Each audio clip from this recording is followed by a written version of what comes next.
Entonces, en la película Der Tiger, ¿verdad? El tanque de guerra, el tigre de la película, en una cierta escena se sumerge. Él entra al río, incluso apaga el motor allá abajo y ves que solo queda el tubo del snorkel, el respiradero, hacia afuera, para que los tanques soviéticos que están cerca se dispersen, se vayan de ahí y no descubran al tigre solo, ¿no es verdad? Después de eso, los tipos vuelven a encender el motor del tanque y sacan el tanque fuera del agua. Entonces, mucha gente sintió curiosidad por eso. Gente, ¿ese tanque realmente podía hacer eso? Vamos a descubrirlo.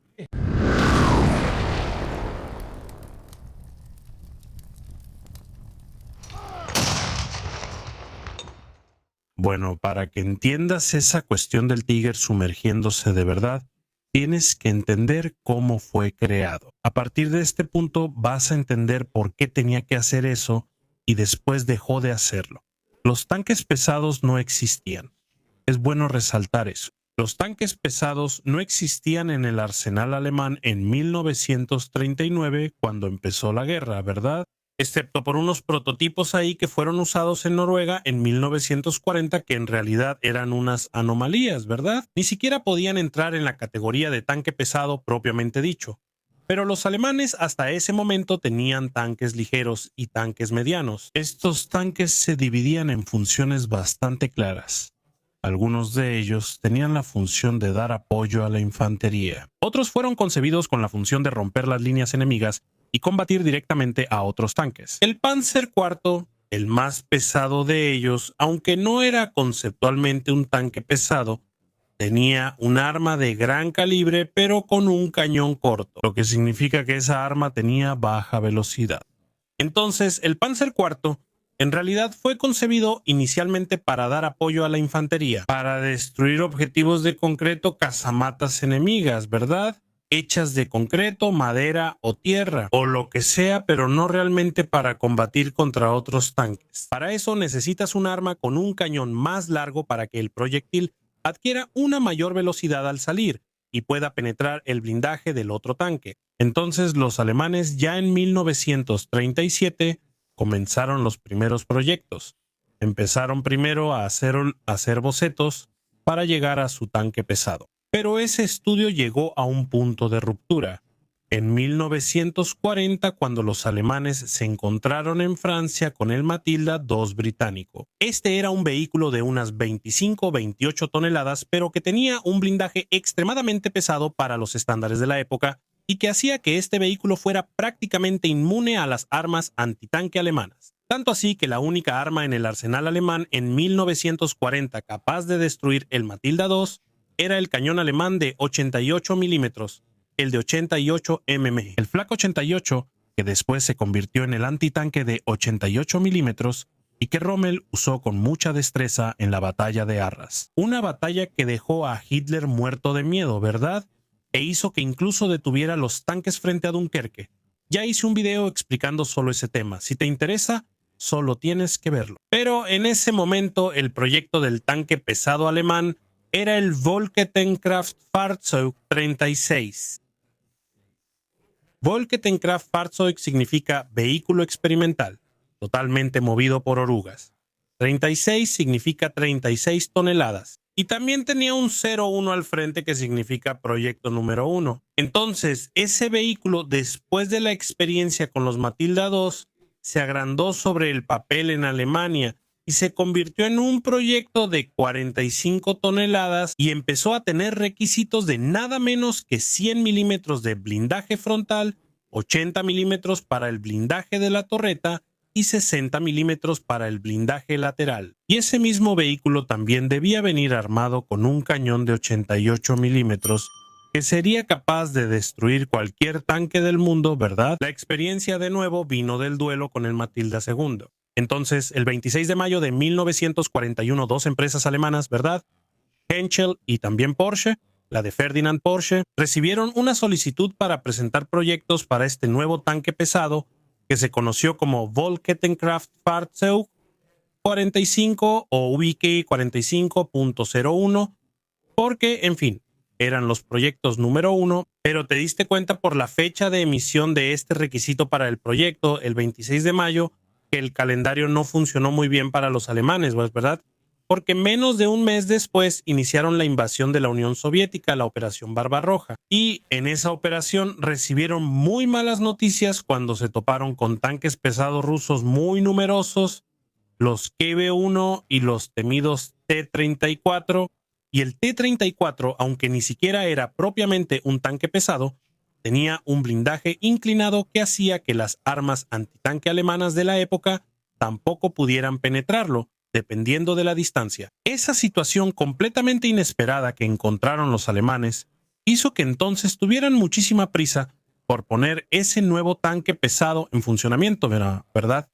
En producción y directo al frente de batalla. Y esa prisa se trasladó a las empresas, que entonces tuvieron que reutilizar varios componentes, varias piezas que ya estaban siendo preparadas. Para el antiguo VK-36, un vehículo, fíjate, 9 toneladas más ligero. Entonces, con esa prisa, esos componentes hechos para un vehículo mucho más ligero fueron colocados en un vehículo mucho más pesado y resultaron en varios problemas de mal funcionamiento, de constantes averías, de desgaste constante de piezas que atormentaron al Tigre desde el principio hasta el final de su vida útil. Pero aún así, la urgencia mandaba debido a la emergencia en el frente de batalla. Y el 3 de enero de 1942, Henschel presentó el primer chasis de lo que se convertiría en el Panzer VI Tiger o Tigre. A ese chasis se le añadió una torreta el 11 de abril de 1942.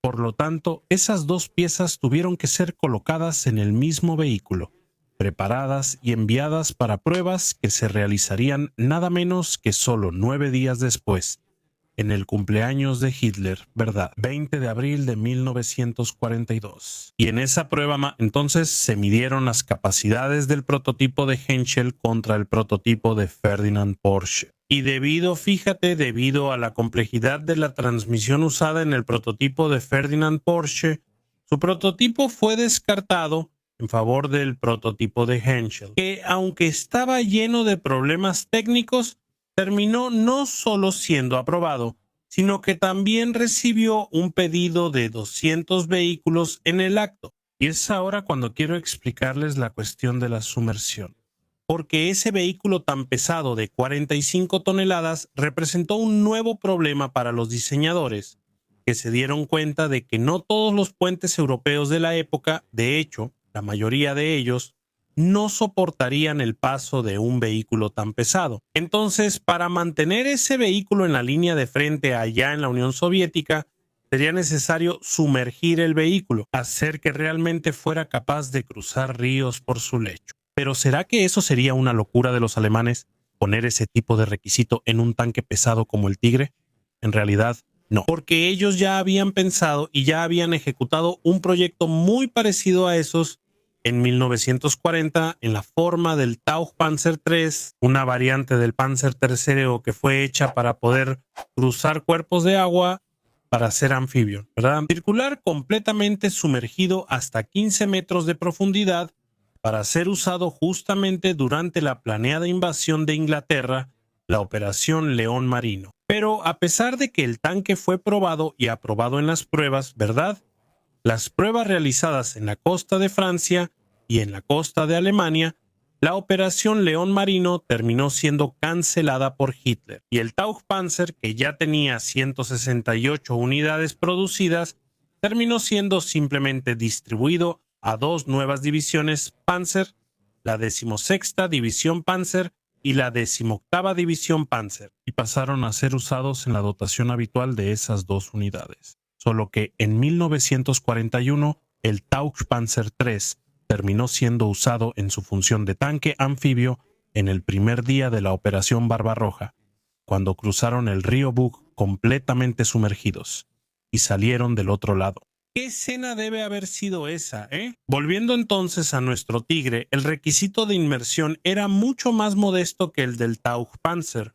Era de apenas 4,5 metros. Pero ese requisito, aunque no era tan innovador como podría parecer, terminó impactando bastante en el costo y en el tiempo de desarrollo del Tiger, porque el vehículo pasó a contar con varios equipos nuevos solamente para ejecutar esa inmersión. Mira, había ahí un snorkel que es ese enorme tubo metálico que le daba aire al motor del vehículo una vez que estuviera sumergido. También el compartimiento del motor fue completamente sellado, quedó totalmente hermético y a prueba de agua. La torreta del carro, para este procedimiento, tenía que quedar completamente trabada hacia adelante.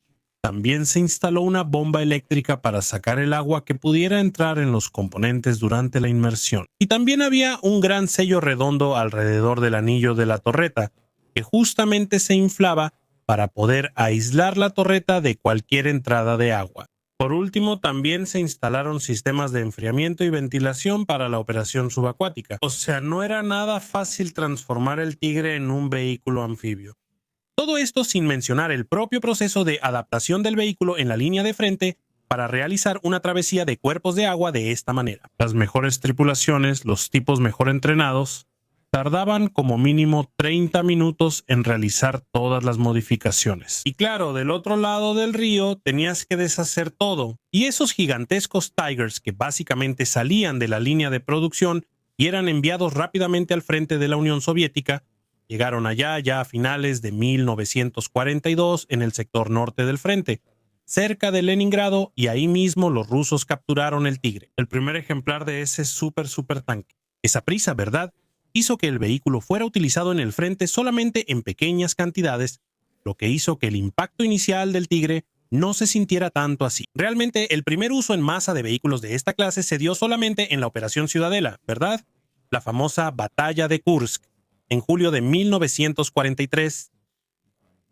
Pero después de casi un año de pruebas y operaciones en el frente, ese recurso anfibio terminó demostrando ser de muy poca utilidad para las unidades blindadas que realmente combatían. La mayoría de las veces los cursos de agua eran pequeños o había suficientes puentes y lo suficientemente fuertes para cruzar los tanques con total seguridad, sin necesidad de transformarlos en submarinos. Entonces, el 30 de agosto de 1943, la Oficina de Armamento del Ejército emitió la directriz que